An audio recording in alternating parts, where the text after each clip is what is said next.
ఒకే రోజు ఈ గ్రామ సభ తీర్మానాలు చేయాలి అనేది చాలామంది కోరికది.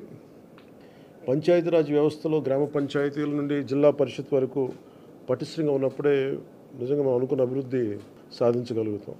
అందుకని దాంట్లో భాగంగానే ఆగస్టు 23 తారీఖున రాష్ట్ర వ్యాప్తంగా 13,326 గ్రామ పంచాయతీల్లో ఇప్పుడు ఇంతకుముందు ఎన్నడూ లేని విధంగా ఒకే రోజున గ్రామ సభలు నిర్వహిస్తూ ఉన్నాం. ఈ గ్రామ సభల్లో ఉపాధి హామీ పథకంలో ప్రతి కూలీ కుటుంబం సంవత్సరంలో 100 రోజులు పనిచేసే విధంగా అవగాహన కల్పించాలి. కూలీలకి ఉన్న హక్కులను తెలియచేయాలి. రైతులకు ఉపాధి హామీ పథకాన్ని సద్వినియోగం చేసుకోవడానికి సంబంధించిన పనుల వివరాలను గ్రామ సభల్లో ప్రతి ఒక్కరికి అర్థమయ్యే విధంగా తెలియజేయాలి. ఇకపైన ఉపాధి హామీ పథకాన్ని సమర్థవంతంగా అమలు చేయడానికి మనందరం కలిసి పనిచేద్దాం. పథకం అమలులో మన రాష్ట్రాన్ని దేశంలోనే మళ్ళా మొదటి స్థానంలో ఉంచడానికి కృషి చేయాలని కోరుకుంటా ఉన్నాను. గ్రామాలను అభివృద్ధి చేసే మహాత్మా గాంధీ గారి కలలాగా గ్రామ స్వరాజ్యాన్ని స్థాపించాలి, ఆ దిశగా అడుగులు వేయాలని చెప్పి మీరందరూ కలిసి మాకు సహాయ సహకారాలు ఇవ్వాలని మనస్ఫూర్తిగా కోరుకుంటున్నాను.